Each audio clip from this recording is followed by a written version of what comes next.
Hi, everyone. Welcome to a virtual Factory Berlin. My name is Charlotte Hook, and I am the program manager of Stealth Mode. Normally, at the beginning of our events, we always ask everyone to turn to the left or to the right and introduce themselves to the person next to them. Since that's not possible online, I kindly ask that you drop us a message in the YouTube chat, tell us your name, and tell us where you're joining from. While you're typing away, I'll tell you a little bit more about Factory Berlin. Factory Berlin is a curated community of over 4,000 diverse, entrepreneurial creators and innovators who support and empower each other's work. At Factory Berlin, we connect our community through our digital network, our physical locations, programs like Stealth Mode, and events like this. Our vision in doing all of this is to give every creator an empowering network, and we really do mean every creator. One of our primary industries is the tech industry, and when you look around the tech industry, women are noticeably lacking, especially when it comes to entrepreneurship. In fact, according to the 2020 Female Founders Monitor, only 15.7% of German startup founders are female. The majority of startups in Germany are led by all-male teams, and this imbalance leaves a massive amount of innovative and economic potential untapped and on the table. When you look at what holds women back in entrepreneurship, it's network. Network is the missing key for women to unlock entrepreneurship. More specifically, when I say network, I mean connections to established industries and investors. As one of Europe's strongest innovation communities, we have an unrivaled network of investors, corporates, experts, and more. So we put together the best of our network to launch the Stealth Mode program. Stealth Mode is a 3-month mentorship program. It's for early stage female, non-binary, and underrepresented founders. And it combines mentorship, expert workshops, and peer-to-peer networking and learning. We've just reached the 1-year milestone of Stealth Mode, the 1-year anniversary, and it's incredible to see what the alumni founders have accomplished since participating in the program. They've done everything from joining additional programs from our network, winning industry awards, securing investment, and have even created new startups together as co-founders. We have every intention of growing Stealth Mode to become the most diverse, empowering, high-quality network of female founders in Germany. So it's a pleasure to have you here joining us on that journey. And finally, I want to introduce this event. So this demo day presents the startups from the 3rd cohort of Stealth Mode, which is powered by Google for Startups and Henkel DX. These founders were selected from over 250 applications from around the world. And the cohort that was selected represents the most high quality, diverse, fantastic female founders that we could find from those applications. They're joining us today from Berlin, Munich, London, and the US. And these startups are leveraging technology to solve big, meaningful problems, everything from labor conditions in global supply chains to social isolation and loneliness. Each of these founders is going to have 5 minutes to pitch their final project and answer questions from a curated jury of investors and founders from the Stealth Mode network. So let me tell you a little bit more about the jury before we get started. On the jury, we have Georgie Smallwood. Georgie was a mentor of the 2nd cohort of Stealth Mode. She is a role model to women of our network and women everywhere, if you ask me. She's the CTO of Tier Mobility, the founder of Auxilia, and a network, Auxilia, which is a network for female founders, future and current. We also have Paula Hubner.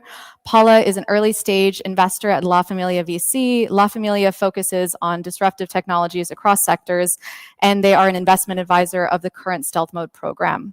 We have Magdalena Paluch. Magdalena is a passionate, design-driven entrepreneur. She's the co-founder and CEO of LabTwin, and she's a mentor in the current Stealth Mode program. We have Daisy Onubogu, who is the head of network and communities at Back VC, where she is busy making community and diversity matter in venture capital. She is an investment advisor of the current Stealth Mode program as well. So with no further ado, I'd like to introduce the first person pitching from our cohort. First up, we have Priyanka Singh, who's pitching Platonic. Priyanka was a sales professional. She ditched her corporate job to reform the social network industry by bringing people together through events. And she's here to pitch. Hi, Priyanka. Welcome. Hi, thank you. And thank you for that amazing opening. I'm ready whenever you are. I love it. We see your screen and start whenever you're ready. Awesome. So in the real world, it takes more than 80 hours to do something spontaneous with your friends. And most people end up doing nothing because they find themselves alone. But what if, like WhatsApp, you could tell your friends and people in specific location like what is happening, and make it happen in under 10 minutes. But why should we care? Because social isolation, just in an economy in the US alone, impacts 97 million youth, and that could cost in 1 year $406 billion. Things in the market are about 20 years old. They lack innovation, and most importantly, they offer no engagement among stakeholders. I want to create digital serendipity. People should be able to create events in seconds, from anywhere, anytime, using things like pictures, videos, and even AR. Now, we went live testing last week with 10 strangers on our app. Michael, who currently spends €300 a month on food and cultural events in Berlin, often experienced these alone. On day 3, he created the first event, and it took him under 1 minute to create, and look how cute it looks, doesn't it? Within 5 minutes, Adam, in a live chat, connected with Michael. And to our surprise, a beautiful one that too, these two strangers are planning to get tickets together. Now, what are the chances of this happening on any other event creation platform before an event even happens? For us, this is just the beginning. So far, we've spent not a 0 cent on marketing, and our subscriber list is growing at 240% month on month, our conversion at 10%, and people, when they come on our landing page, they give us their details in less than 5 seconds. We know what the future is telling, and we're listening very carefully. In my opinion, I think it's very viable to acquire $156 million opportunity at hand. I think the legacy players are at a very big disadvantage because of the debt, the technical debt, that too. And I'm looking at an obtainable market of $40 million confidently coming out of a $5 billion event industry. And after that, maybe in the next 10 years, we can explore a marketplace opportunity of about $400 billion. But for now, we exist for a purpose. And there will always be a free tier for any individual around the world hoping to seek a human connection on demand. By October, we're looking at developing the product further to create monetization. My name is Priyanka. I'm the founder and CEO of PLATONIC. And in my life, I have experienced tremendous amount in negotiation and sales. In 2013, I arrived in Germany. Within the first 6 months, I had a miscarriage and a divorce. I was once 27 and alone. And in the last 10 months, I've spoken to several people that are much younger than I was. We are a mission-driven team, and we're there for each other. We collectively bring over 40 years of experience in sales, product development, marketing, mobile application, and AI. And we are here to create a positive reform in social network through events for everyone. But we do need capital, don't we all? For the next 12 months, our goal is to raise $250K to create paid product, create marketing funnel to acquire 50,000 active users on our app, as well as fuel the operations for the people. Now, in a world where consumer on-demand is a USP for any organization, look at Netflix, Uber, banking, everything. PLATONIC sees the opportunity that is led by 3 forces: generational change, post-pandemic isolation, and the need for human connections. We are building artificial serendipity to protect the future of human race. Now quickly, take out your mobile phones and scan that QR code, because I want you to sign up, give it a chance. And if you want to partner with us, send us an email. Plus, if you want to have skin in the game, which I mean invest, you know how to reach us. I want to also share special thanks to Factory for this experience, my peers in this group, and everyone that is watching a very wonderful and successful event. Thank you. Great job. Thank you. So you'll now have 5 minutes to answer questions from the jury. Could the jury please raise their hand if they have a question? Who has a question? Georgie has a question. Sorry, I was looking for the digital raising hand. I didn't know it was digital. Yeah, hi Pri, how's it going? Georgie, so you have a +1 there. I do. I thought never too early, right? Yeah. So I have two questions. The first is more of a numbers question. So you said 240 month-on-month subscriber growth. What's that in actual numbers? In terms of our website, so currently our app is testing with about 70 people as of today, but we have in the waitlist about 450 people. So we are releasing Cohort one after the other because we also want to make sure the iteration of the product and the bugs are being tested in an agile way. Cool, sounds good. And the other question is, if I love the idea, by the way, FYI, I love the pricing model with the radius. I think that's really cool. But if I wanted to go to the Yayo Kasumi, which I do, want to go to that event, what's to stop me not just posting on a group in Facebook? Why would I use Platonic over doing that? No, I agree with you. I think there are enough opportunities to do it on several platforms. But what we're offering is the agency and immediacy to the person that's actually posting. Now, Facebook groups, for example, are heavily flooded with exponential number of members in every group. That means unless you're really connected or you get a notification about someone that's on your Facebook friend list, you're not going to be notified. And the algorithms do not prioritize a post that is not interesting enough to create a social engagement enough, so that gets lost. Things get lost there. That's the only difference. Cool, thank you. And is there another question? We still have a bit of time. Daisy has a question.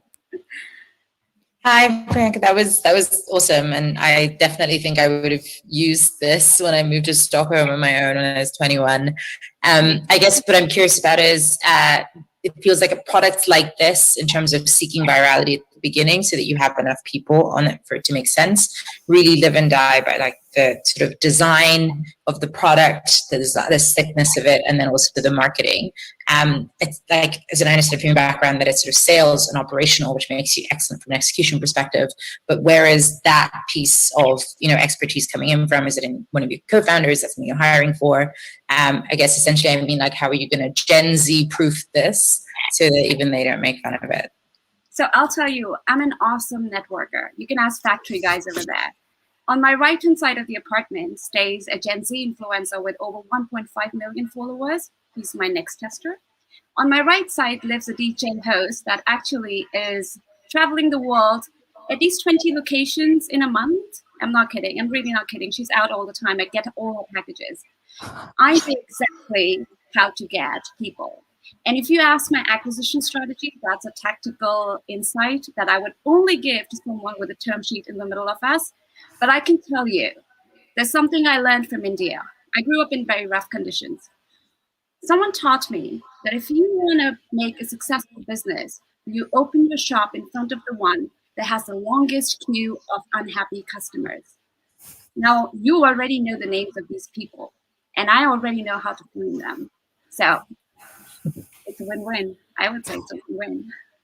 So I'm sorry, I know I didn't give you the right answer, but I'll tell you what. I know how to get them. I really do. Yeah. No, you did answer it. Thank you. Thank you. Is there time for one more question? Yes, there is. So we have time for just one more question. Anyone else? Magdalena, I think you had your hand up in the beginning. Yeah? Yeah. Thank you. Great presentation. I like your energy and passion. I was wondering if you have considered partnering with or potentially connecting with any event aggregators or venues. Well, you're talking about something that I want to position myself into. When I say myself, our product into.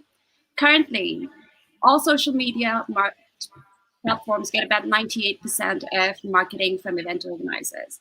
But like I said, the algorithm prioritizes much different things. Now, we know Facebook is trying to be hyper-local, tapping into that opportunity, but they've already lost the consumer confidence.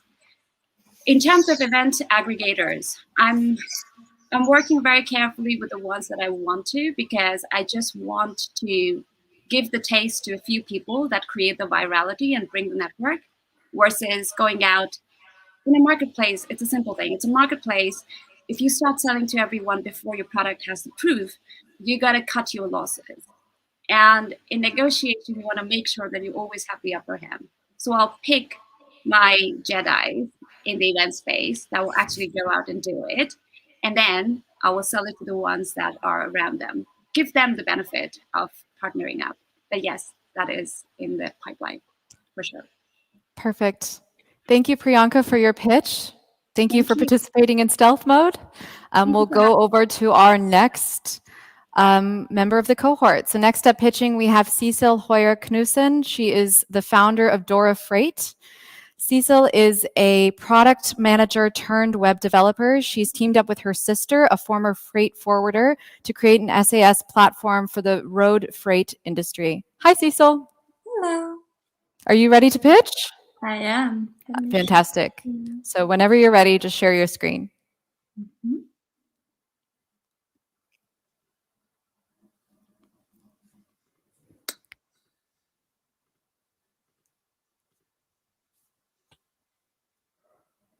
All right, we're seeing it?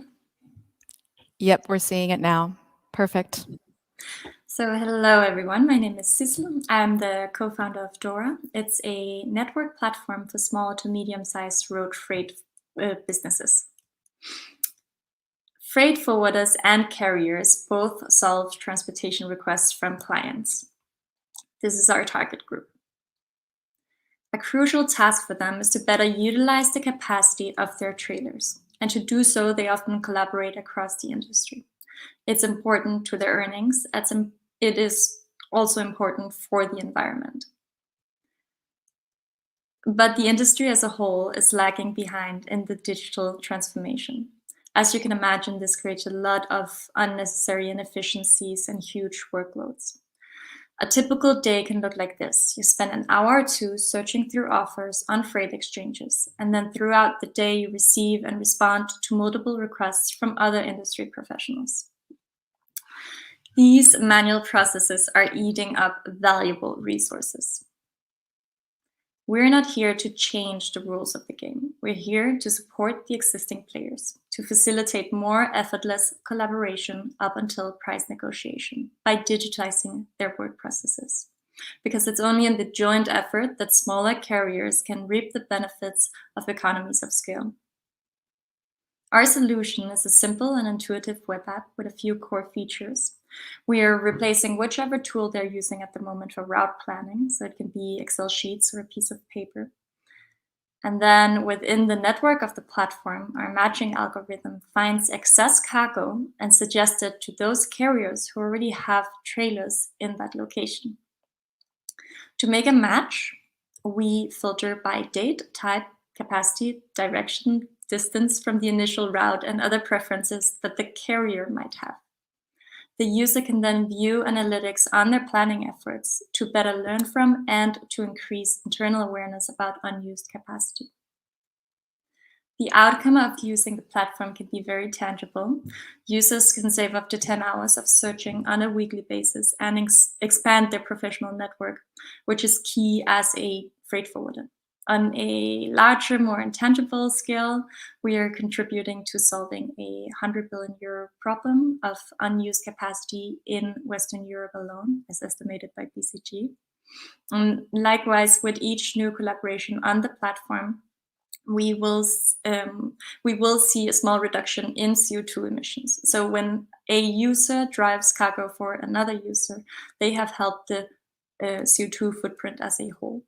And then lastly, in times of automation, we need to look at the roles of people involved. And we believe that freight forwarders are invaluable resources in the value creation. So our platform features are all about upskilling the user to read and utilize their own data to make even better situational decisions and ensure high quality. Dora is founded by my sister Rege and I. So Rege draws on years of experience as a freight forwarder and as shipping agent within road, air, and sea. She holds deep industry knowledge and has a great network in the Nordics. And she now leads Dora's sales and financial strategies. I have a background in product in web development and a management degree from Copenhagen Business School. And I'm leading Dora's product strategy and development. And at this very moment, our target group is facing so many different pressures to evolve. So for both Rege and I, this is an exciting time to be pushing the comfort zone that these traditional road freight businesses have been in for years. And since we're both part of a very data-focused and environmentally conscious generation, this is a big motivational factor for us. Our next steps in the near future are dedicated to product development. We have our initial prototype ready, which we will develop further through a co-creation session with selected partner companies. And then from here on, we'll focus even more on testing and the development of our MVP, which we will launch by the end of the year. We are looking for a senior freelance developer to help us with the development of our MVP. And then if you happen to be a German carrier or based in Germany, then feel free to get in touch with us if you're up for a co-creation journey together. Thank you. Perfect. Thank you, Sidsel. We now have 5 minutes of questions from the jury for you. So who from the jury would like to ask the first question? Ooh, fast hands. Oh, Paula. Paula was first. Yeah, Paula, you were first. Take it away. Thank you. Great. Sidsel, thank you so much for the pitch. Really enjoyed it. We intend to invest in a lot of logistics companies, so always definitely speaks to me a lot right away. I'd love to understand who you see as the main competitors that you'll have in the kind of digitizing those traditional freight forwarders space. Because of course there's kind of like different angles to the market from sender or on truck and so on. Where do you think your key competition is going to come from, except pencil, paper, and Excel? I think what could become a bigger competitor to us quicker would be if TMS, so transport management systems, would incorporate freight exchanges. So some of them do this already, but they're not fully doing it the way that we are doing it. Now, since you mentioned, I mean, okay, so Sender, they also introduced, I don't know if they actually launched it already, but they offering some of their software themselves to others as well. And I don't know if that's fully a competitor to ours yet, but yeah. The way I see it with digital freight forwarders is that they are mostly a competitor to our clients. So essentially we're helping our clients to become bigger so that they can compete better against the large digital freight forwarders of the future. Yeah. Yeah, makes a lot of sense, because in the end, you're tackling like the long tail of small carriers actually transporting the loads rather than the bigger companies that are already sitting as a layer on top of those carriers. Exactly. Yeah, makes sense. And Daisy, are you ready for the next question? Yes? Yeah, so we haven't gotten involved in logistics so far, but we have sort of analogous companies who at least have a similar model of having to sell to a long tail of like SMEs, some of which are completely undigitized in multiple ways, not just the one way they're targeting. And something that we've sort of come across is to what extent, and I guess the question, are you factoring in kind of the educational load and the persuasion load of getting a company from almost 0 or 5% digitization to adopting something like this? And I'm curious if that's something that you have deep knowledge of, or how you're sort of alongside your co-creation, how you're going to develop, I guess, your understanding of what you think sales cycles will look like and sales efforts would entail. Yeah, that's a big topic for us. I mean, so as you mentioned yourself with the co-creation process, that's like primarily where I think we'll get most of our knowledge in terms of how we can help them improve their digital skills. Many will already be using Excel sheets, so it's a matter of, and our platform will sort of simulate it. And so in that way, we'll try to see how we can ease the transition to something that's more standardized. When we don't full on have a plan for it yet, but it's something we're very aware of. That yeah. Thank you. And are there any more questions? I can see Magdalena was raising her hand. Thank you. Thank you for the presentation. I was wondering if you could speak a little bit about your go-to-market strategy. We plan on having a rather long testing period where we have selected partners in after the co-creations period. We want at least 17 particular selected companies to test out the algorithm. And we're starting out in Denmark, where we have our biggest network since we're Danish. And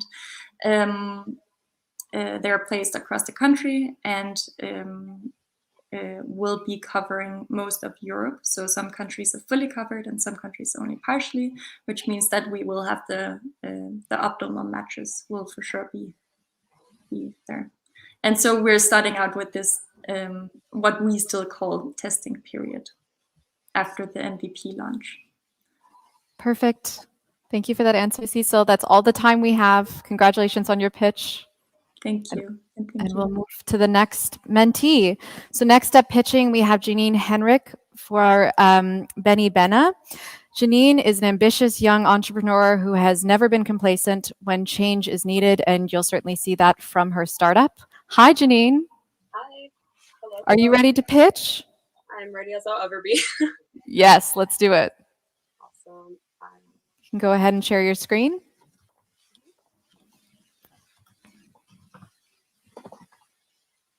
See everything? Just 1 second. Now we've got it. Whenever you're ready.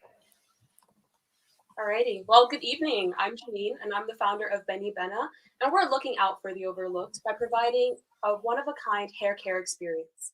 But before I get into my mission, I'd like to start with a bit about myself. So, as a woman of color, specifically a Black woman, my hair has always been a point of discussion and contention. Ironically, growing up in the US, I actually thought there was a severe lack of product diversity over there. So you can only imagine my shock when I moved to Germany in 2015, and I realized that I couldn't just go into any DM, Rossmann, Sephora, or even a Douglas to get products that could cater to my hair's needs. Because of this, my hair became extremely brittle and so damaged that I had to do what many women in my situation do. I ended up cutting it off. Yep, I cut it off. I was extremely frustrated and I was yearning for simplicity and a new start. But this was just a temporary solution to what to me seemed like a permanent problem. So I wanted to do something about it. But first, I have to say that things were not as horrible as it seemed. So in 2017, DM did start carrying the Cantu product line. And just 2 years ago, they started carrying the Afro Locker brand, which is specifically for Afro hair. This is great news because it means that they see us, and this is evidence of a need in the market. But the bad news is that the change is extremely slow, and they're seeing us as a homogenous group. Also, as you can see, 14 euros for a 250 milliliter bottle of conditioner is kind of ridiculous. So I wanted to make a change, and I started with surveying and interviewing over 200 women. And at the core of everything they told me, we simply just wanted two things. First and foremost, accessibility to quality products and access to advice and consultations. So at Benny Benna, we're solving these issues and we're starting lean and customer-centric. At the end of this month, we'll be launching a basic form of our website where users can take quizzes to get personalized product recommendations based on factors like the hair's porosity, texture, and density, which are all important factors for curly and Afro hair, and is actually the reason why we can't use those mainstream products that are available. Also, we'll have a heavy focus on content marketing, improving our presence online so that we'll be able to build a community. At the end of the day, our aim is to create a one-of-a-kind experience that truly blurs the lines between the online and offline world. So we'll be utilizing the data that we gather from our users to create curated content and recommendations that speak to their needs and wants. In addition, we'll implement a live shopping experience so that users can see how products work firsthand on a variety of hair types and receive tips on the best use. And to round out the experience, we're also going to offer tutorials for our users to easily explore and try out a variety of hair types and receive guidance on how to recreate them effortlessly. The beauty in this is that by offering a one-of-a-kind experience, we're putting ourselves into an arena of our own. As you can see, most of our competitors are relatively low consultation and personalization. At Benny Benna, this is our core USP. In addition to that, Black women also spend 9 times more on ethnic hair and beauty products. This is on average around 2,100 euros spent per year. And if I just factor in for 10 European countries and the total population of Black women with natural hair in 2019, this is a 10.3 billion euro opportunity. And if we focus on just the DACH region alone, it's a 2.1 billion euro opportunity. But like I said, we're going to be starting lean, and our vision is grandiose. So we're starting with a retail model with initial margins of between 10 to 15%. However, as our customer acquisition cost decreases with economies of scale, and our margins will also increase to about 40 to 70%. And we're also going to introduce the Benny Benna D2C product line, which will help us also increase our margins even further, as well as through partnerships. And at the end of the day, our vision is to become the go-to company for beauty. So we plan on incorporating multiple revenue streams, as well as focusing on category expansion into other consumer groups, as well as product groups. And who's going to make this happen? Well, I have absolutely no doubt that in my mind that this can be done, because I'm a passionate entrepreneur, as well as a marketer with a track record for success, with a major willingness to learn. With me on this journey is a machine learning enthusiast and back-end engineer who will be able to hone in on the personalized experience, as well as a full-stack developer with a knack for front-end who will be able to push the creation of a seamless user experience. So the path forward is that by Q4 of 2021, we plan on growing our community base to about 10,000 users. In addition to that, we are also going to start our pre-seed funding round in Q1 of 2022. But for now, we're looking more for knowledge investments. So if you are someone who has expertise in e-commerce, tech, or you're a UX guru, we would love to have you on board and to support us. So if you think this may be an interesting investment opportunity, you want to support us as a fan, or you'd be willing to loan your expertise, we'd love to have you along for the ride.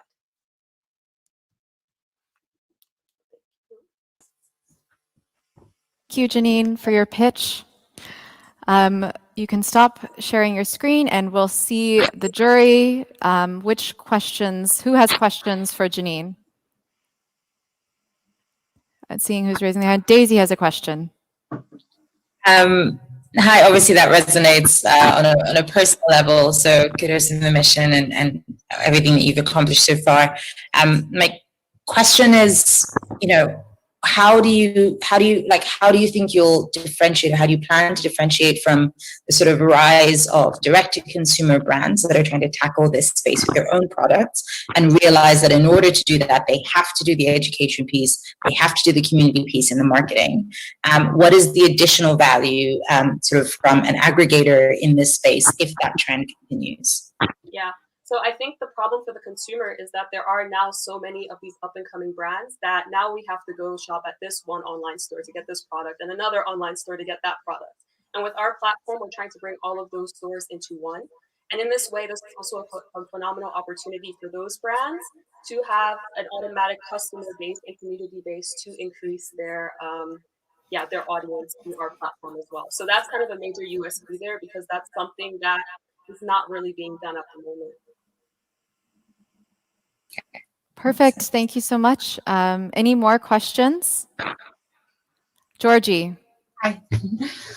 I can't relate to your hair problem, but I know that whenever I have a bad hair day, it puts me off kilter for the rest of the day. So I can completely relate to this being a real challenge. My question is, I think it's great that you've got someone who specializes in algorithms. I think we often think personalization is easy, and it's not. But one of the things about personalization and providing custom solutions and through algorithms is that the experience needs to also be seamless and be easy to understand. So how are you going to take that challenge, and how are you going to look at the consumer journey throughout your solution? Yeah, so we plan on doing multiple rollouts. So first and foremost, the most important thing for us is building a community base, so that we really have an aggregated community that's together already. And then we want to always constantly launch in phases and rollouts so that we're always able to continuously improve on the customer experience and truly get an understanding of what is an issue in this part of the journey, and what can we make better in this other aspect of the journey. So with this kind of more agile, every 2 to 3 weeks, rolling out something different with a specific group, pivoting, changing something, and then starting the next thing with another group. I think that's at the end of the day the most optimal way. And then obviously getting an expert in this area who's willing to donate some time pro bono would also be fabulous. Cool. And you also said that, you know, Q4 2021, 10,000 community. What are the indicators that show you that that's going to be achievable? Yeah, so we're going to do this predominantly through social media in the beginning. So we're going to start off with trying to increase our user base through Instagram and also using TikTok, for example, because TikTok has an easier organic reach that'll make it easier, especially when we make more fun content. But Instagram is great for the live shopping feature, which we'll also use as an initial means of integrating the live shopping before we actually create it on our platform. So watching it that way, and then also having people sign up for the waiting list would be the main indicators. Okay, and you haven't got to that stage yet, right? Well, we have the Instagram account at the moment, and it has 400 followers. But now that I have officially finished my studies, I'm going to be full force on it, and I have no doubt in my mind that I can push it forward to get the remaining. Cool. Sounds good. I think you've got a good hook. Perfect. And are there any more questions? Any more questions? Hi, Paula. Hi. One quick question. Apologies if you mentioned it in the pitch. I had to quickly open the door for someone, some courier. So my question would just be around looking at the 10,000 that you want to reach still, I think it was this year, right? Yeah. What kind of, what geography do you need to reach, and what percentage of that geography kind of in your target audience would you need to achieve to make that possible in sort of like a relatively short amount of time? Yeah, I would be predominantly focusing on Germany in and of itself at the beginning. I think that's the place to launch. For the very, very beginning, I'm focusing predominantly on only Berlin, to be quite frank, because there's a huge Black community here, and using the organic tools that are available, and then eventually going on to neighboring cities like Hamburg and things, because I think for delivery aspects of products as well, it's easier if I'm located in those locations. Does that answer your question? Yeah, for sure. No, absolutely. Makes total sense. Super cool. I really love it. Really well done. I can see Daisy wants to slide in with one quick last question. We're almost out of time. Daisy. A really quick one, sort of semi-comment, but also question is, there's a real opportunity here to collaborate with an awful lot of these brands, especially when it comes to local fulfillment, which many of them, especially the ones that have sprung up in the UK, struggle with. So I don't know if that's something you're thinking about. You maybe don't have time to talk through it, but whatever your plans are with regards to partnerships or collaborations of that nature, would have loved to hear it, but now you can reach out to me separately, and I'm happy to advise. Yeah, I would be happy to also answer it, but if we're out of time, then I would definitely reach out to you about that. Okay, perfect. Thank you so much, Janine, for pitching with us. Thank you. We're on to our next Stealth Mode mentee. So next up, we have Sonita Soth from Feniska. Feniska, actually a little bit more about Sonita. So Sonita is the founder of a pet tech startup called Feniska.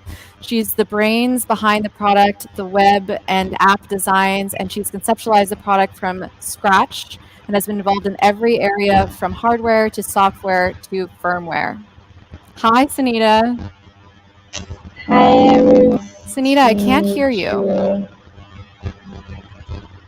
Oh, you hear me? Now I can hear you. Just give us 1 second.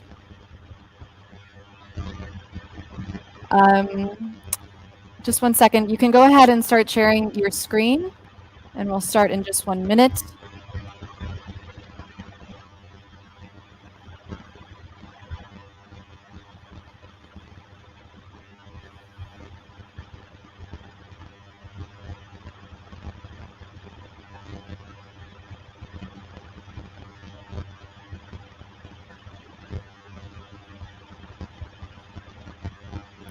Okay, Sonita, so you could go ahead and start pitching whenever you're ready. Great, buddy. My name's Soth. founder of the company from Berlin. Sonita, sorry, Yes. just stop for 1 second. I think we're having a small technical difficulty.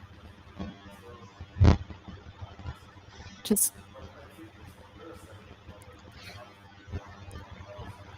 Sonita, so we think there's a small problem, and it may be, are you wearing headphones or something? We're having trouble hearing you. Headphones, should I put them on? Yeah, you're wearing your headphones.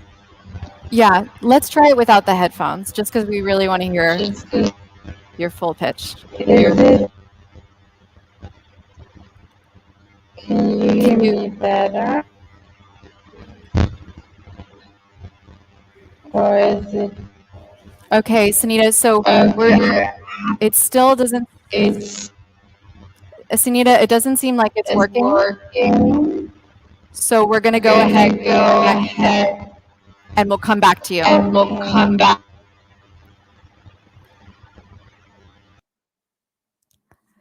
Okay, everyone. It's a live event, so sometimes technical difficulties happen. Thank you for bearing with us. So we're going to move steadily along to the next mentee that we have pitching. Next up, we have Antya. So, hi, Antya. Hi. Are you ready to pitch? I sure am. Fantastic. So you can go ahead and share your screen. Okay.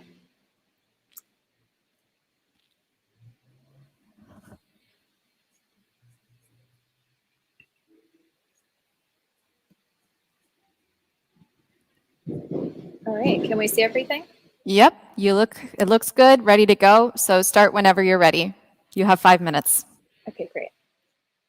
So hi, I'm Antya Waegemann and the founder of Margo Health. Gender violence is a global epidemic and public health crisis. And in most countries, 1 in 4 women experience some form of sexual assault in their lifetime. And in the US, someone is sexually assaulted every 73 seconds. And it affects over 200 million victims of sexual assault and domestic violence each year all around the world. And only a fraction of those victims end up reporting their crime. Margo began as a master's thesis project where I wanted to investigate how design could improve the way that we respond to sexual assault and domestic violence victims. And during my research, I decided to become a sexual assault and domestic violence advocate at the New York Presbyterian Hospital, where I essentially became a first responder myself. And what I learned through this research was that collecting evidence and reporting gender violence is outdated, traumatizing, and overwhelming for all of those involved. So imagine you've just been sexually assaulted. You're not exactly sure what to do. You're in a state of shock, but you want to find help. And you start by turning to the web. And what you find is incredibly confusing websites with no clear answer as to what you're supposed to do or where you're supposed to go. And you quickly begin to learn that there are only a select amount of hospitals that have evidence collecting tools and trained sexual assault nurse examiners. Let's say you finally find a hospital that does have evidence collecting tools, which is called a rape kit. You have to start out by telling your story over and over and over, sometimes to more than 5 people, which is traumatizing in itself. Then when you're ready to collect evidence, you watch as the healthcare provider struggles to collect evidence from the current kit that looks like this. The design is relatively the same all around the world, and its incredibly confusing instructions and design of the box leads to a really taxing process for both healthcare providers and victims, to the point that it can take sometimes up to 10 hours just to complete. And then once you're finished, the police come, they collect the kits, and they take them to log into the case management and then also to test. However, often the victim has absolutely no idea what's happening to their case or if their kit's even been tested at all. And this process is so inefficient and disjointed that in 2012, it cost the US over $450 billion. Margo is transforming the reporting process for gender violence crimes by improving evidence collection through a redesigned rape kit and integrated digital platform. The digital platform makes it easier for victims to find help immediately after their assault has occurred, and they can even see the closest facility to them with rape kits and trained staff.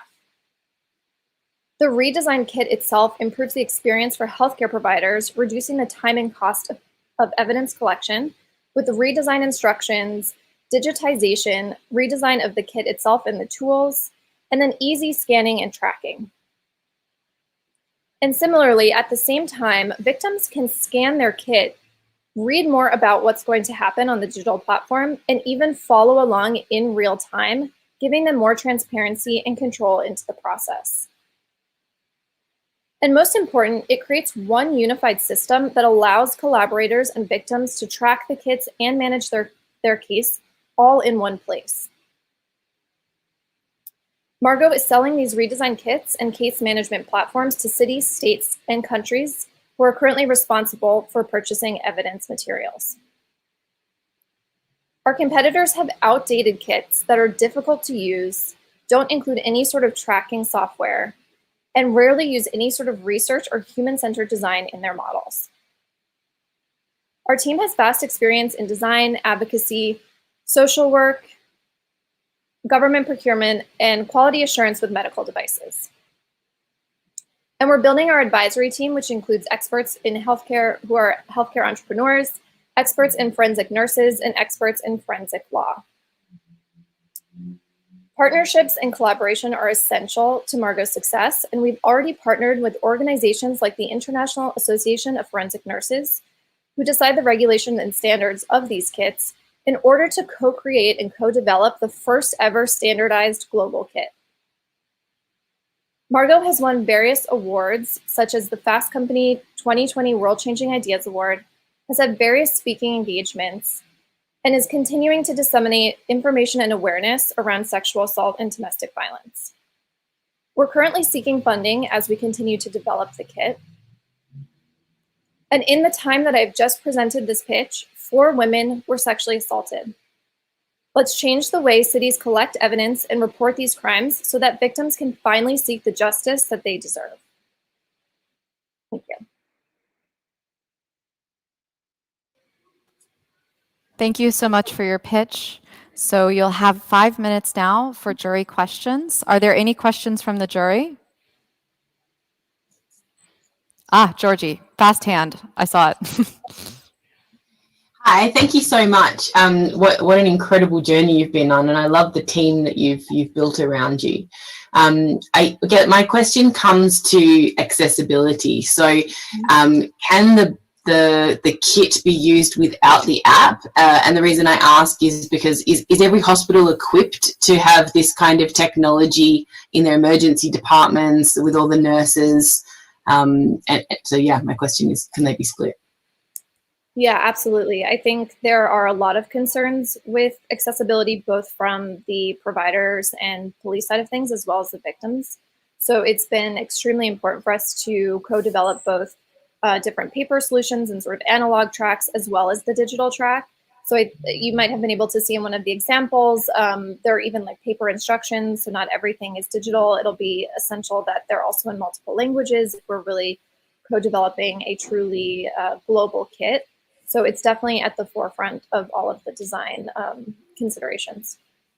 Yeah, because it would be really cool if you could facilitate the tracking, because obviously the victim would appreciate the tracking, but we might not be able to facilitate it digitally in the hospital. So if you could somehow get that process into a digital solution so that other people could do it, I think it's amazing. Yeah, absolutely. And I think even, we've been speaking with people within the UN, and if there's any sort of, these kits are often used in refugee spaces. Yeah, and so Doctors Without Borders, UN, absolutely. Yeah, so we're working closely with these different organizations to figure out what are the best tools for them. Cool, thank you. Perfect. And Daisy, would you like to go next?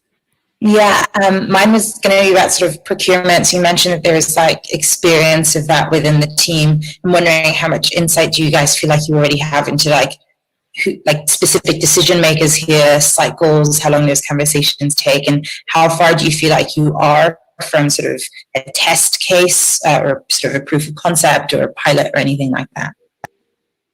Yeah, so we have a pretty good understanding of it, and we've really partnered with a lot of organizations that work closely with the different cities and states in order to put in their orders.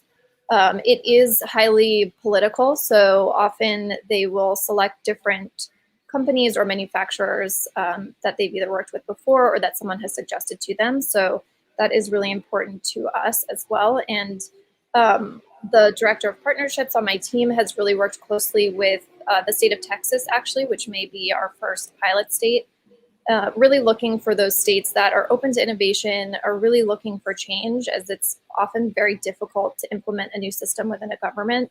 So we're working very closely with organizations that are already established in this space so that we can continue to move forward and co-develop with them.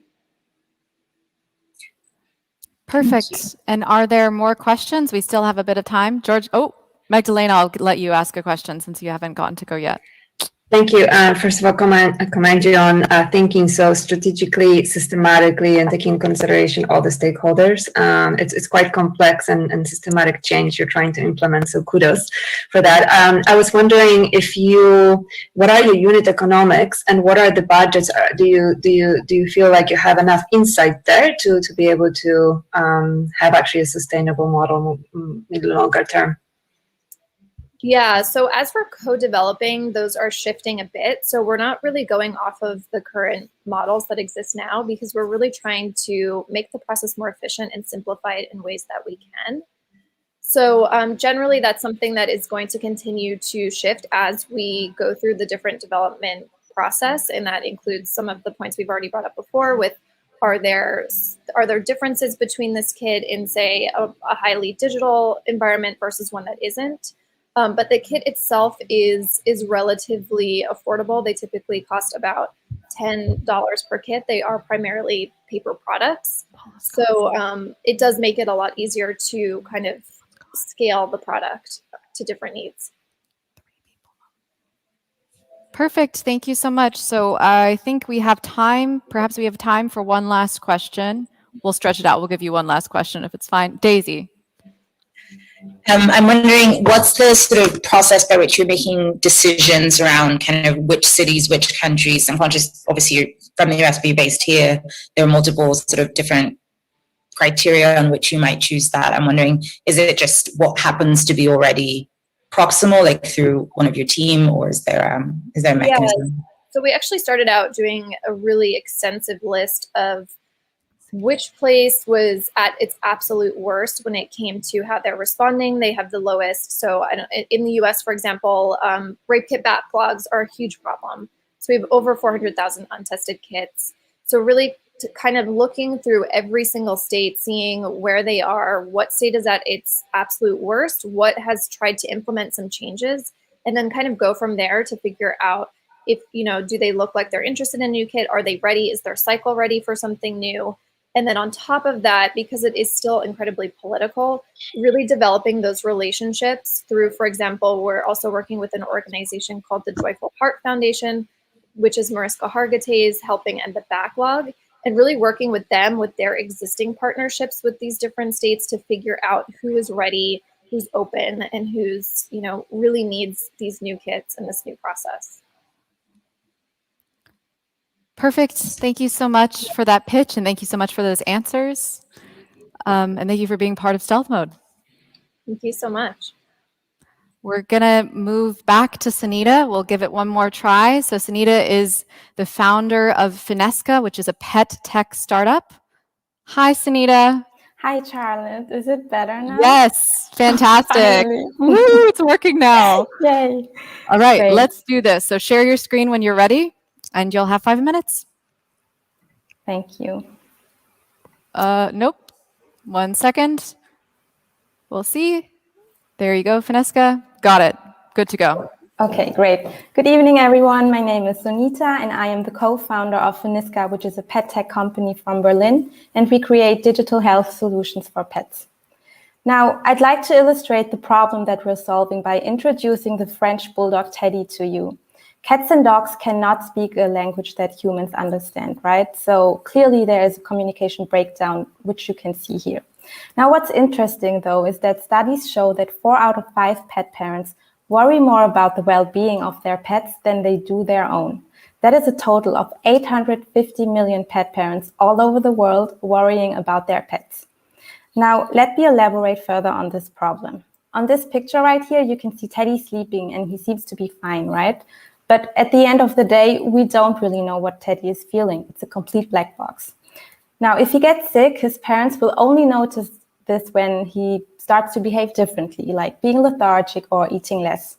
And the parents' first instinct is to search for more information, and at some point they will decide to go to the vet, where a final solution will be offered in most cases. Now, keep in mind that pets are very tough beings. So the moment Teddy's parents notice that something is wrong, it's safe to say that Teddy has been suffering for quite some time already. Now, if we look at the existing solutions, there are quite some who make an attempt at solving this problem. But as you can see, the solutions only exist in various different parts of this journey. We at Feniska, however, we want to hold the pet owner's hand throughout the whole process. And we want to provide them with a holistic platform and customized experience, which means that we will decipher the black box and we will notify them if something is wrong. And we will also facilitate the process of finding the ideal help. Now, going back to what I said earlier about the communication breakdown, a very critical part of overcoming this is to monitor changes in the health data, behavior, and habits of your pets. And that's why we offer a platform that allows pet parents to store, measure, identify, and understand these changes. On the one hand, we make it easy for the pet parents to actively participate in the process of improving their pet's health. And on the other hand, we offer customized content, help, and recommendations that they won't find anywhere else. And what makes our platform even more unique is the integration of the Feniska hardware. If pet owners are tired of manually tracking the data, they can use the Feniska base, which is a convenient and automated way of tracking the pet's weight, sleeping time, and daily rhythms. And this is how we generate revenue. So we offer a freemium version of the app, but for those customers who want to automatically track the data, we offer app and hardware as a service. Considering the pet tech health market, the current market volume is 3.2 billion in the EU. And because of the pandemic, the market made a great leap forward. So Germany alone adopted 1.6 cats and dogs last year during the pandemic. And this results in a total of 27 million cats and dogs in Germany alone. Now, chances are high that by 2022, with all the people who are getting vaccinated, that pet owners have to leave their newly adopted pets home alone when they return to work. So Feniska is really a great way for these pet owners to be at peace. Turning to our current state, we will launch the app by the end of Q3 this year, and the Feniska base is already fully operational and pilot customers are already using the tracking functions. We have been testing the prototype with the pilot customers for almost over a year now, and we will launch the base at the beginning of 2022. And this is how you can be part of Feniska's success. We will raise 350,000 euro to prepare for our launch. And we currently have 400 pet parents who signed up for the Feniska days. We plan to have 30,000 active users on our platform next year, and our target revenue is 1.6 million euros. Moving on to the founders. My co-founder, Ropa, and I, we were brought together by our love for tech when we met at our former employer, SAP. Ropa is in charge of business development and go-to-market. I am in charge of product and finance. And we are both pet owners, so we have experienced the struggles and the pain that our customers go through. And that's why we're building a product that is fueled by powerful and unique data that no other pet tech company offers. Lastly, if you're a pet owner, don't forget to join our waitlist on feniska.com because you don't want to miss out on our product. Thank you for your attention, and I'm happy to take any questions. Thank you, Sonita, for your pitch. Are there any questions from the jury? Can everyone raise their hand? Hello, Paula. Yes, hello, hi. Thanks so much for the pitch. I have one question just to clarify. So the device would be like kind of a base underneath the whatever the cat or dog lies in, correct? Exactly. It's like a pet which you can place underneath existing pet furniture, like a cat toilet or a dog bed.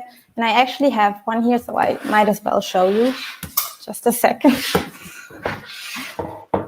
All right, this is what it looks like. That's the base. And what exactly does it measure? So it measures the weight change of the pet, the sleeping time, the daily rhythm, and if it's underneath the cat toilet, also the toilet visits. Mm-hmm. So that I think what I would always emphasize in the pitch is sort of exactly what is it measuring, and then what does that sort of entail as like a prerequisite for the pet owner. So in this case, my question would be, does the dog or cat then also have to lie in that dog bed all the time, like on a continuous basis, or how would the pet owner actually ensure that the data is very solid and gathered over a long period of time? Yeah, so it's not necessary for the pet to be on the product 24/7. And additionally to the base, we also empower the pet owners to manually track the data in the app. And with our pilot customers, we have seen that pets use the base 3 to 4 times on average, and around 6 hours on average per day. Mm-hmm. Great. And I think maybe one more question just on the hardware piece, because if it's a freemium app, obviously in the beginning, a lot of the pet owners might not have the hardware device. So would you also explore integrating with other pet trackers or other hardware devices, or are you more taking the strategy of moving then into other hardware pieces that pet owners can choose from if they, for example, for some reason, their dog is always traveling with them, so they wouldn't bring the device, etc.? Yeah, so we develop our own devices, which we will add to the product portfolio. Mm-hmm. Perfect. Cool. Thank you very much. Thank you so much. And I think Daisy had the next question. That was going to be my question for Ruseva. Okay. I was wondering about movement. But I guess tied to that, something that I guess more a pitch recommendation is it would be helpful to understand why this specific product first, like given that there are others in the market that have gone for like a mobility tracker or others, it would be helpful to know, and maybe that's something you can answer now, maybe that's just something to keep in mind for the next pitch. Why have you gone with, tracking weight or sleep, etc., over some of the other choices, and why that will open up the market to you, for instance, or give you deeper insights, etc., etc. Yeah, so we sat down with vets and we asked them which are the most common diseases that cats and dogs have. And they said it's diabetes, arthritis, and urinary or kidney stones. And the cause for these diseases is obesity. So that's why we said, okay, we want to create a product which focuses on the weight so that pet owners can always make sure that their pets have a healthy weight. Perfect. And we have time for just one more question. So Georgie, I see. Go for it. Cool. So you very clearly articulated like the growth in pet owners. What's your assumption on the percentage of those pet owners who would be interested in a product like this? Like I can't imagine that it's 100%. So what percentage of that market is your target market? Yeah, so our target market, so the early adopters for us is 13% in Germany. So the total number is 2.3 million cat and dog owners. And the early adopters are in the age between of 25 and 40 who have an affinity for smartphone and smart home or fitness gadgets. And is there any way that you measure their adoration for the animal? Because I mean my brother would definitely buy this, but my mother wouldn't, not because she doesn't have a tech affinity, but because it's an animal. And whereas my brother is definitely a pet parent. So what, like, is that 2.3 million representative of the people that consider themselves pet parents versus pet owners? Yes. Okay. Perfect. Thank you so much, Sonita, for your pitch. That's all the time we have. Thank you. So next up, we have Tina Ruseva. Tina is the founder and hi, Tina. Hi. So Tina is the founder and CEO of Mentessa, the big and growing New Work Festival, and the Purpose Conference in Munich. and she's here to pitch Mentessa. Tina, are you ready to pitch? I hope so. Can you see my screen? I can see your screen, but I can also see, it's not full screen. Could you full screen your screen? Try one more time. Okay, let me, sorry about that. I tested everything. So let me just go and do it here. Can you see it better now? What it's. You see my notes? I can see, yeah, I can see your notes. Okay, so maybe I try it and you go ahead with the next pitch. Okay, so we can move on. Yep, sure. Bye, Tina. We'll move forward to the next mentee who's pitching. So if Tina can stop sharing her screen, and then I'll say bye to Tina, bye Tina. And we'll move over to Thaslima. Thaslima, there you are. Can you see me, Charlotte? I can hear you, but I can't see you. Okay. Just 1 second. Let's see if it works. Otherwise, we'll keep moving. Okay, Thaslima, it's also not working. It's fine. We'll come back to you. Okay. So, Thaslima, we'll let you go and we'll move on to Lesley. Hi, Lesley. Hi, Charlotte. Hi, everyone. Hi. You've been bumped up the order. Are you ready to pitch? Are you excited? Very excited. Very good. So I'll tell you a little bit more. I'll do your introduction before you start, just to give you time to prepare. So Lesley is pitching U Impact. Lesley is the CEO and founder of U Impact. Prior to founding her company, she's worked for leading investment banks such as JP Morgan and Barclays in London for over 10 years. And now with U Impact, she's on a mission to make sustainable investing the new normal. So Lesley, you can go ahead and share your screen. Fantastic. Let me know when you can see my screen. Perfect. We can see it now. So you can go ahead whenever you're ready. You have 5 minutes. Fantastic. Let's rock and roll. There are 100 million millennials in Europe, but only half of them invest. Why is that?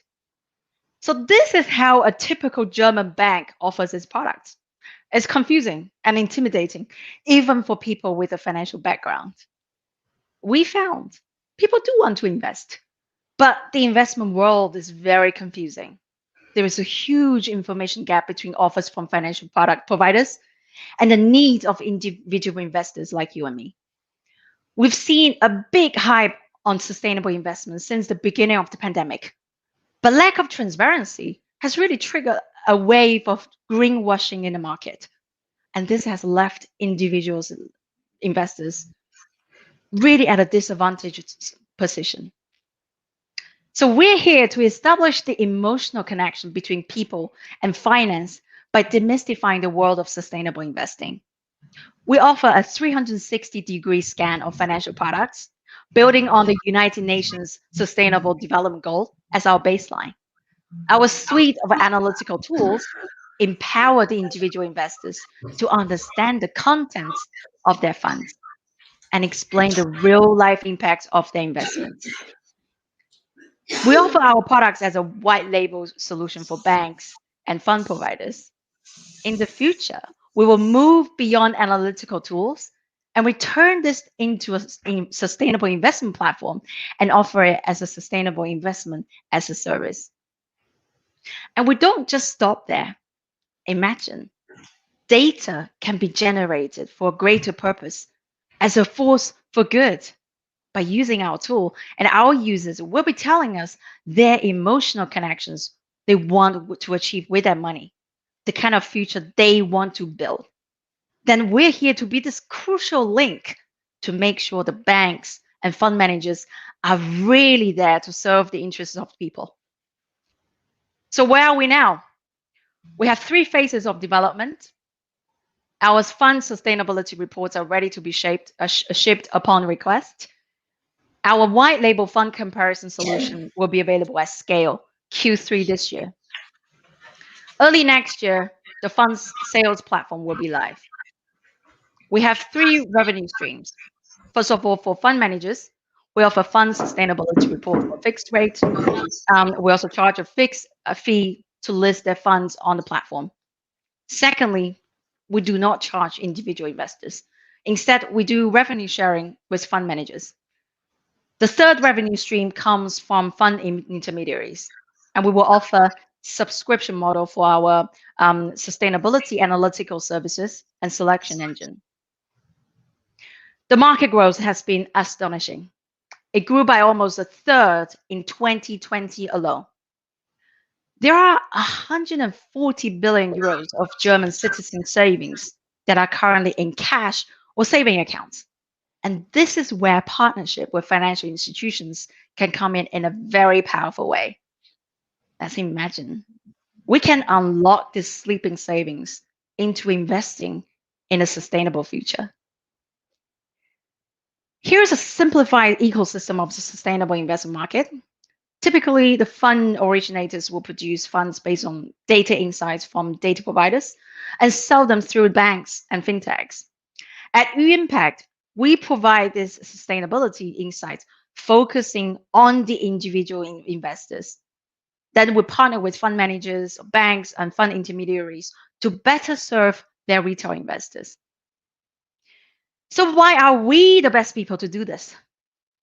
Here's my team. We gather together for one purpose: making a positive impact for the future. For over 10 years, I was working in investment banking in London.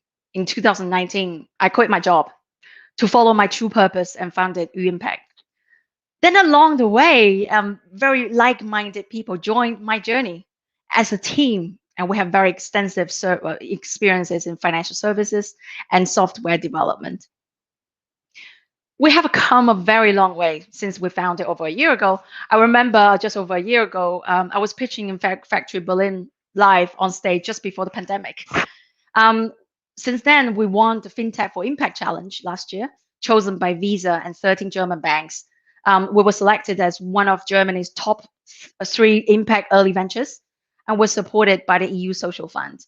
And we have just received the Invest VC subsidy. We're currently closing a funding round, and we're looking for scale-up partners and investors to join our journey. We believe having a group of talented people who are really passionate about what we're building and a little bit of a craziness, and we can go a very long way. Thank you very much.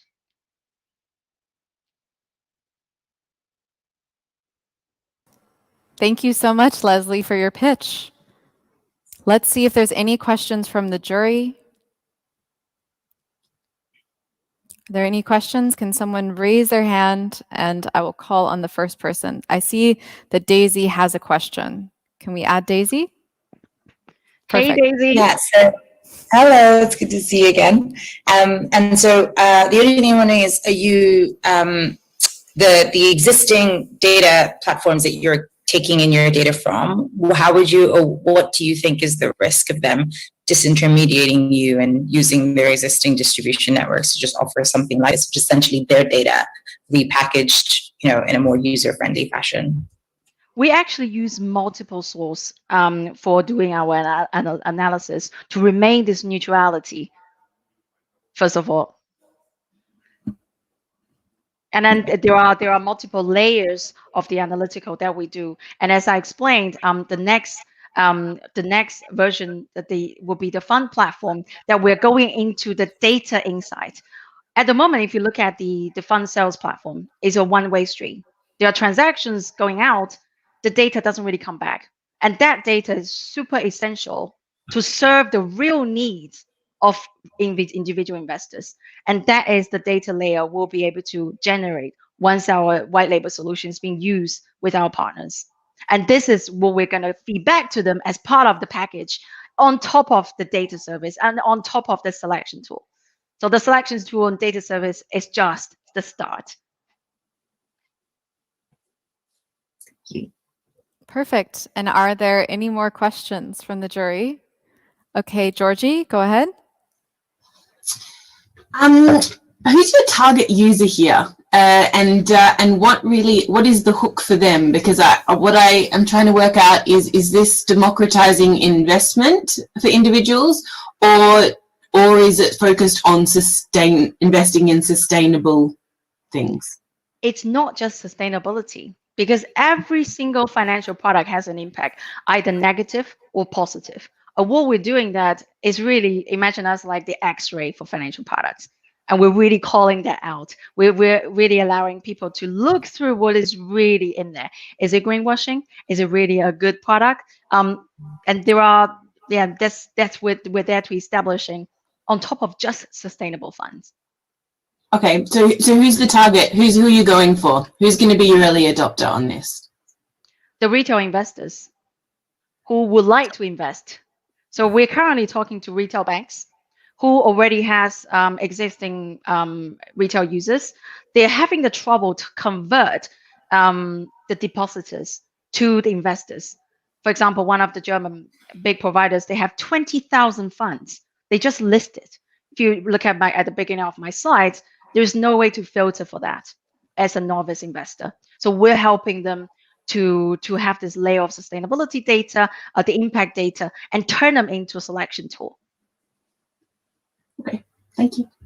Perfect. And are there any more questions? Hi, Magdalena. Great presentation. So in product, and I think with a good problem to tackle. I was just wondering, obviously the scale-up partnership strategy is of most importance to not be disrupted in what you're doing. So what is your strategy there, and also traction? Well, when it comes to traction, I can't reveal the names for now, but we're currently in conversation with one of the major fund houses in Germany, and also two of the major high street retail banks as the initial traction that we're going into the second phase of conversation after the proof of concept initial pitch with them. Perfect. And are there any more? Was there one closing question for Lesley? Perfect. I'm curious about what proportion, I guess, of this target market, which is, banks overall or anybody engaging with retail investors, what proportion of that is really feeling the pain of this, like urgently? I'm aware at some point everybody will care about, how sustainable their funds are or how much information they're giving to their retail investors. But does it feel right now like a small fraction of that and sort of smaller neobanks, or are you getting from your broader network that this is the right time with the inflection point for a product like this? So we haven't officially launched yet. We have unofficially launched, and we're getting requests from retail banks from different regions. And also we've done experiments with retail investors who complain that, hey, because of the pandemic, the market has gone viral. They really want to invest, but have no idea how. So we've done experiments comparing. We give them a existing provider's product. How long does it take to finalize and decide on your investment? A lot of them, they just gave up. And then we switched with our demo environment. They are able to make a decision within a couple of minutes, a few clicks. And that is the level of conversion of improvement we are pitching to the intermediaries, for example. And this is why we're getting further traction with them. In fact, we have a first client secured, and they are also giving us a investment proposal. That's why I was saying that we're closing our current funding round. Okay. Perfect. Thank you so much, Lesley, for your pitch. Thank you very much. Let's go on to our next mentee. We're going to circle back to Tina and hear her pitch. Hi, Tina. Hi, Tina, you're muted now. Let's see, Tina, you're muted. So give it a second. Okay, now I'm unmuted. All right. Yes, now you're unmuted. And let's share. Let's see, we'll add your screen. Okay. Okay. So I hope you guys can see it No? No. So we Does still, yeah, does click, it there you matter? go. That's it, Okay, perfect. great. I'm so Great. happy, such an honor. Good So, job, Tina. hello everyone. I am Tina and I'm here to tell you the story of a successful female-led B2B SaaS startup called Mentessa. We are building an AI-powered skill-based community platform that drives know-how exchange and connection in the new world of work. We want to be the leading platform for agile organizations in the future of work. We can do it, and with your help, Mentessa can even become where the future works. The future, we yearned it, anticipating adventure, endless opportunities, and a happy ending, and then it was here, 2020, the year we'll never forget. The year we spent in endless Zoom calls, always connected and yet disconnected all the time. And there is a price to this, and it's cost us $350 billion a year because it's 1/3 of the annual salary that's lost when people are disengaged. Not to mention the detrimental effect on employee well-being, inclusion, or society, as we are humans and we need to belong. And just imagine a college graduate on their first job last year. It must have been awful, all alone, working from home, reading emails, feeling just nothing. And there are about 15 million people to be working in a somewhat remote environment in Germany alone in the next years. So it's a huge challenge.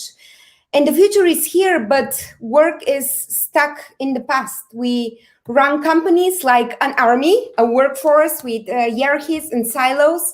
We collaborate in centralized processes, trying to predict the unpredictable.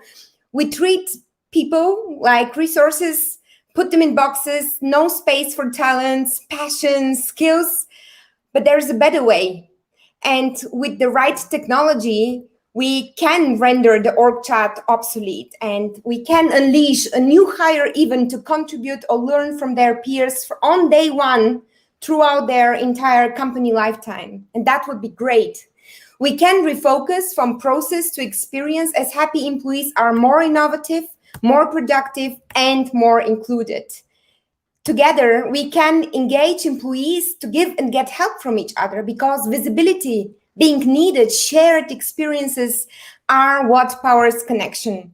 Together, we can rethink work so we can solve the challenges ahead with the collective intelligence of the most intelligent species on Earth, us. We can transform a workforce into a community. And this is what we do. Mentessa uses rituals to break bias, drive collaboration, and build a community based on skills. We apply AI for a high-tech and a high human experience for all users and admins. And for a college hire, it's as simple as a Tinder for skills. And Tinder was apparently invented by introverts having problems approaching others, but the same psychology hinders people at work to connect, and this is why I'm bringing it up here. Mentessa is the only solution with a no content and no follower policy, which is our secret to scale exchange to 100% of the community and connect even large, very open, loose networks. Since we've launched last May, we have already generated a 6-digit revenue serving large public and international companies. All of our 10 paying customers have signed annual subscription contracts, and we've earned excellent reviews and media coverage. To build on that traction, we are currently fundraising. If you're curious and interested to drive the future of work made in Germany, I'm super happy to talk to you.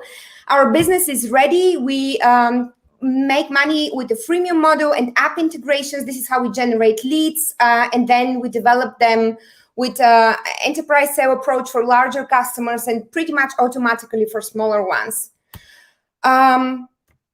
We have established ourselves as a thought leader in the transformation of workplace with our own, the biggest New Work festival in Germany. And the transformation of work is not just a huge market, $31 billion globally, but also the biggest challenge for business and society today. And Empowering people to collaborate in agile, remote, decentralized networks is a top priority for budget spending in the next years. And next to an amazing investment case, it's also a huge opportunity for inclusion in a global workplace. So we're super excited about this. Me and my partner are both experts in the business of software, second-time founders with experience from leading tech companies. We know community makes the difference, and with Mentessa, we want to turn it into a day-to-day resource of connection at work for all generations, all ages, all disciplines, and also for introverts, because nobody knows everything, but everybody knows something. Community is where the future works. Thank you very much. Have 5 minutes of question from the jury. So does anyone in the jury want to start with the first question? Anyone raise your hand? Paula.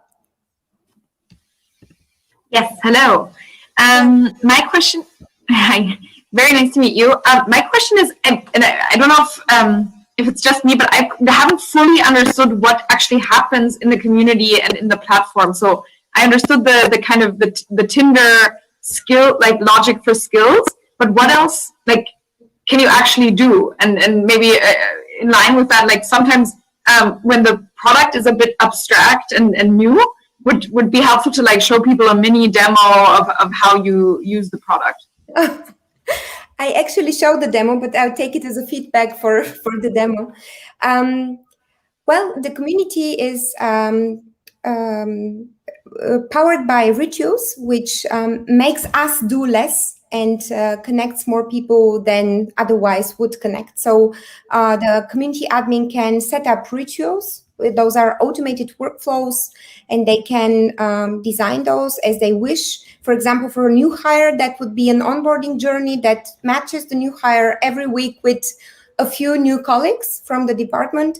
For a new leader, that would be matching with, managers of the company, with a person before retirement, for example, at Deutsche Bahn, that would be matching them with young talents so they get this knowledge. And it's a giant automated matching machine, but made in a very UX driven way, because today we are all fed up of all the information and tools around us, and if it doesn't if it's no fun, then it doesn't appeal to people.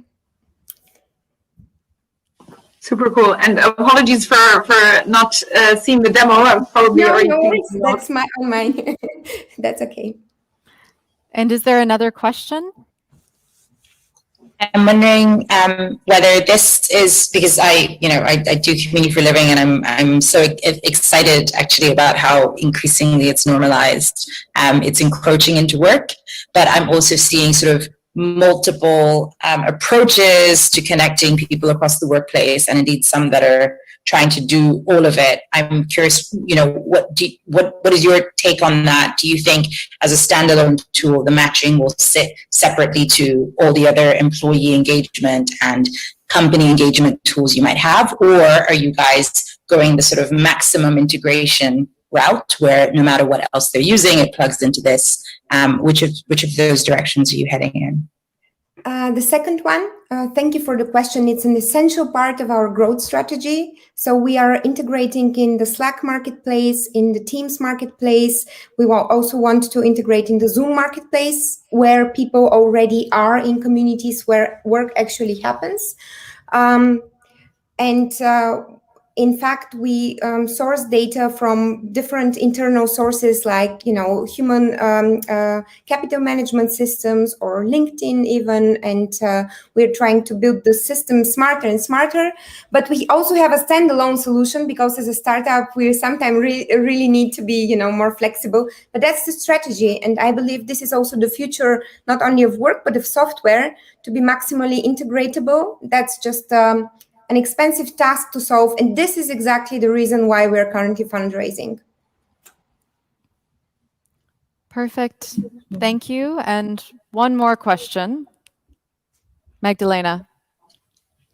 Thank you for the presentation, Tina. That's great. I was wondering what is your logic behind the sum of 100 million? I would actually guess that this could be larger, and I was just wanting to know your rationale behind it.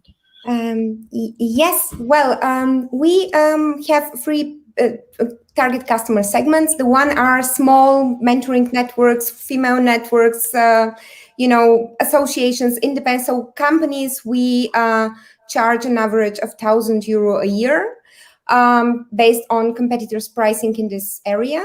We have a business segment, which is our main segment. This is basically every Facebook group with more than 500 people where communities actually are collected, but they cannot interact with each other than writing. And also every company with 150 plus employees where it's already getting dizzy of who can do what and how can we contain the culture.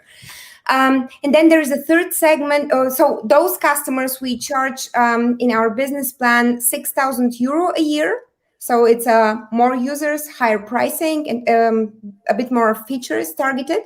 And then we have the enterprise segment where we have calculated an annual license fee of just €20,000. But our current customers, as you have heard of the revenue, already show that a lot more is possible. So combining those with the existing companies in Germany in this segment, which are 15,000, in Germany alone, we come up to this revenue in year 5. Perfect. Thank you. Thank you, Tina, for your pitch, and thank you for answering those questions. Thank you for the program. Good luck, everybody. Thank you. So we're going to try once more with Thaslima. Hi, Thaslima. Hey, Charlotte. Can you hear me and see me okay? I can hear you and I can see you. Now let's try with your screen. And while you're trying your screen, I'll give you a short introduction because I think I skipped over this last time. So Thaslima Begum is the founder of TEEK Taka. She is an award-winning human rights journalist turned social entrepreneur. And I can see, I think we're just about to have your screen. Fantastic, we have it. So Thaslima, whenever you're ready. Okay. Hi, everyone. My name is Thaslima, and I'm the founder of TEEK Taka. Right now, most of us on this call will be wearing at least one item of clothing with a label that says Made in Bangladesh. But what does that actually mean? A CEO from a top fashion brand needs to work just 4 days to earn what a garment worker in Bangladesh will do in an entire lifetime. Let that sink in. Fast fashion is a $1 trillion industry built from the labor of women in developing countries. The 2013 Rana Plaza collapse, which killed over 1,200 workers, was a dire wake-up call to improve labor conditions in Bangladesh. But whilst interviewing garment workers like Dia on the left here, in 2018, I was shocked to learn not much had changed. She described working conditions characterized by poverty wages, excessive work hours, and unsafe conditions. At the same time, factories often lack the agency and working capital to address these issues. This is largely due to factors such as aggressive price negotiation, late payment terms, and as we saw more recently with the outbreak of COVID-19, £1 billion worth of order cancellations. To address this, we built TEEK Taka, an ethical finance platform working to improve labor conditions in global supply chains. Our data-powered technology scores a supplier's compliance to various international labor standards, such as fair wages, health and safety, and sustainable sourcing, and rewards compliant factories with easier access to financing. We bring buyers, suppliers, and banks together on a single integrated platform for greater transparency, accountability, and collaboration across the supply chain, ultimately creating better visibility into where and how your clothes are made. In terms of opportunity, there is currently a global trade financing gap of $1.5 trillion, most of which sits in Asia. This offers a supply chain revenue opportunity of $20 billion. But before we go global, we're starting local. With an initial focus on Bangladesh, the world's second largest clothes manufacturer, we're targeting around 4,000 factories, which currently generates over $28 billion worth of invoices. Our revenue model is primarily based on service fees. We charge suppliers 1% of every successful transaction that takes place on our platform. We also charge brands an acquisition fee for every ethical supplier sourced via our platform and certification bodies' advertising fees. Our competitors are mainly banks offering their own supply chain finance products and local NBFIs. What makes us different? We're fully digitized, enabling users to manage the entire process online using a single integrated platform. We're the only fintech implementing an ESG criteria in Bangladesh. We're fully transparent and allow key stakeholders to access all ESG data across the supply chain. And lastly, we charge zero interest, offering a lower cost alternative to our competitors. We're a small team with big ambitions and have expertise across finance, technology, compliance, and human rights. In terms of progress, we have a fully functional MVP, which we are currently piloting with over 100 factories in Bangladesh. We were the winners of the IDB FinTech Challenge, and last year was selected by Cambridge University as an innovator in sustainable fashion. The post-pandemic world offers an opportunity for us to build back better. We're on a mission to transform the global fashion industry into one that prioritizes people and planet over profit. We are currently looking to collaborate with fashion brands and finance providers who want to create positive impact across their supply chains. What we're trying to achieve is nothing short of a revolution, and we're asking you to join us. We're TEEK Turka, and we're made in Bangladesh. Thank you.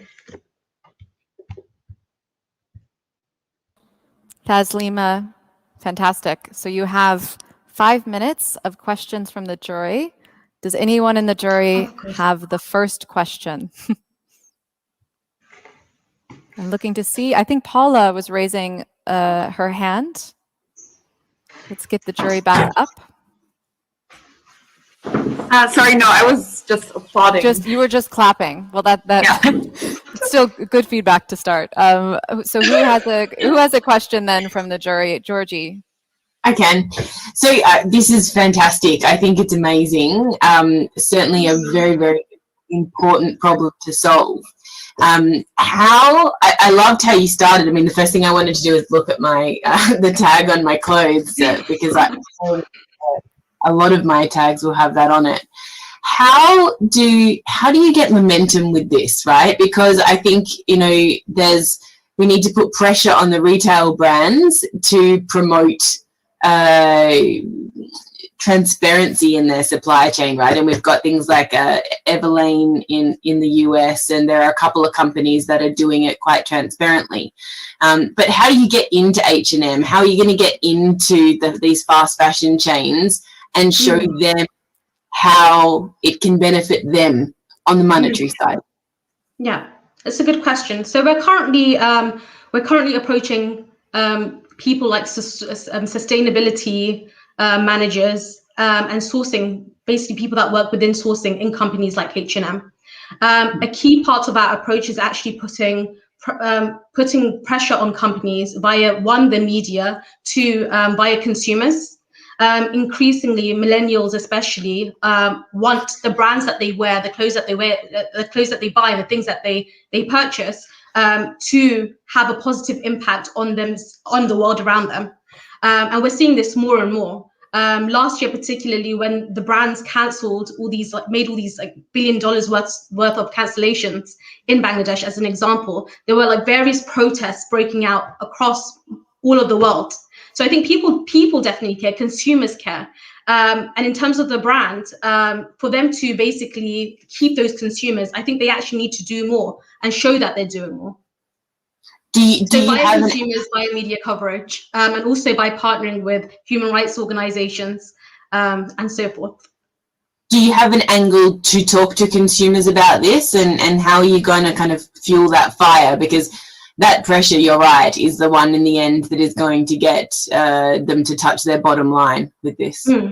Yes. So the platform itself is built in Bangladesh and it's being piloted in Bangladesh, but I'm based here in London. I'm working with various human rights organizations on this. In terms of mapping out our criteria, this was like a big collaborative effort. So we worked with a lot of people to do that. And in terms of our reach, we plan to basically access those consumers mostly via other people who have already whose sole focus already is building that reach and connecting via people like Fashion Revolution, for example, whose sole purpose is to generate consumer awareness around these issues.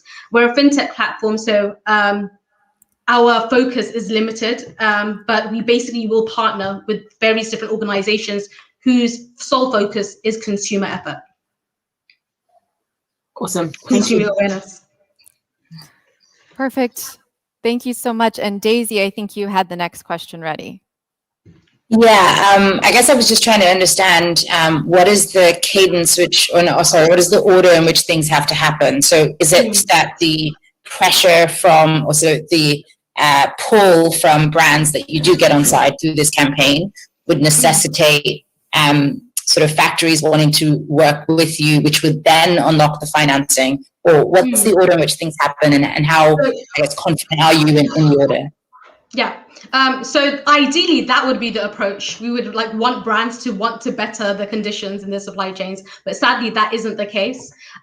So we've basically focused on suppliers, working with suppliers on the ground and garment workers on the ground to basically see what can we change. This is why it became a fintech platform, essentially, is because we realized there needed to be an incentive, especially for the factories who are trying to make business. But due to the various different pressures, whether that be heavy price negotiations by brands or late payment terms, which is something that most SMEs face, there needed to be an incentive. And the biggest issue that they were having was that access to working capital, which is why this ended up basically being a fintech. We were trying to address a problem, i.e., to try to basically improve human rights for garment workers. And we realized to do that, we would have to go via their employers directly.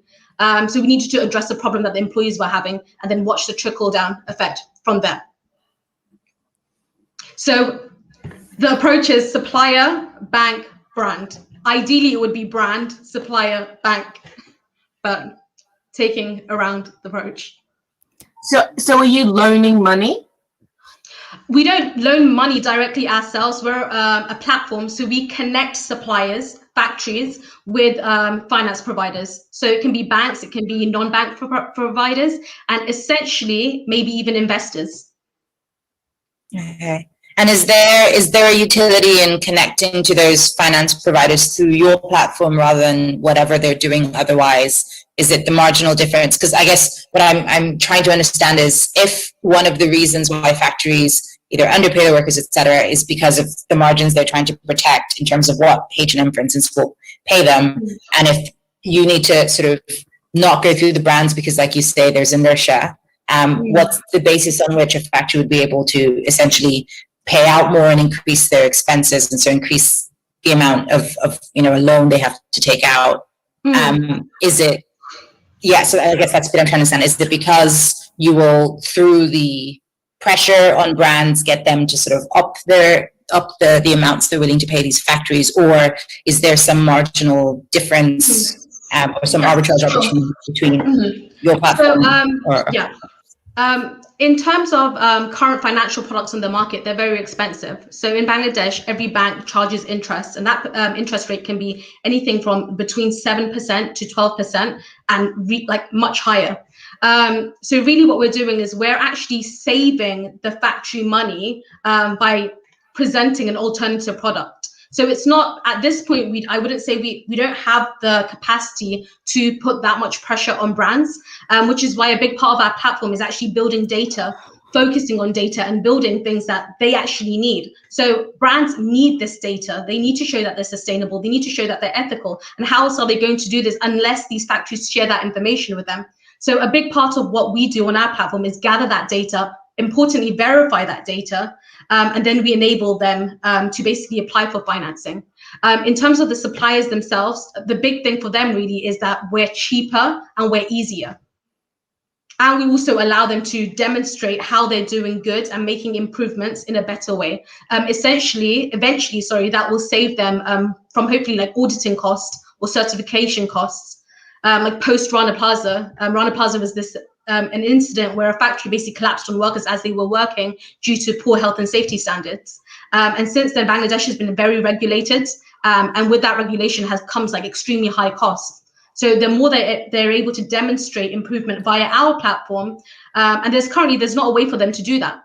But by utilizing our platform and being able to basically do X, Y, Z, also we allow suppliers to connect with brands basically on our platform. So potential brands who want to work with more ethical suppliers, they can go onto the platform and they can see, okay, so this factory over here is doing much better than that factory. They pay their workers a minimum wage, for example, they give their workers maternity leave. I'm more likely to source from that factory than I am with a factory that's not doing that.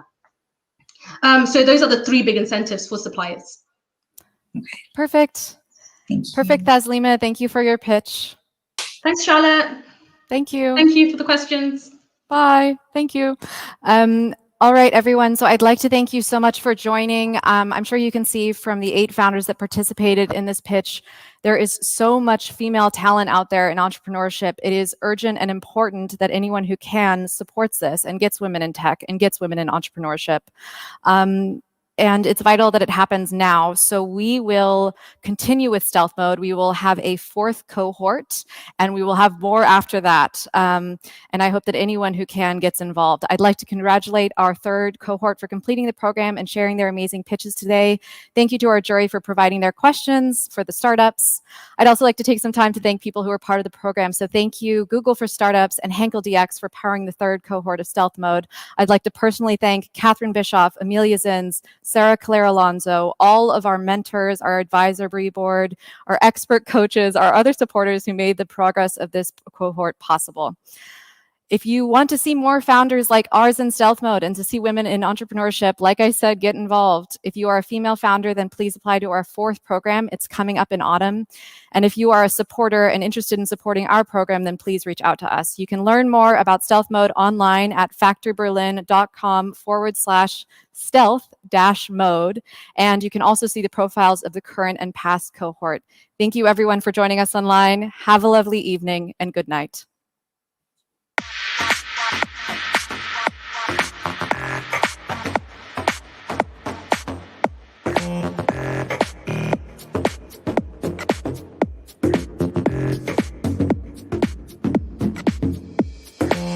Good.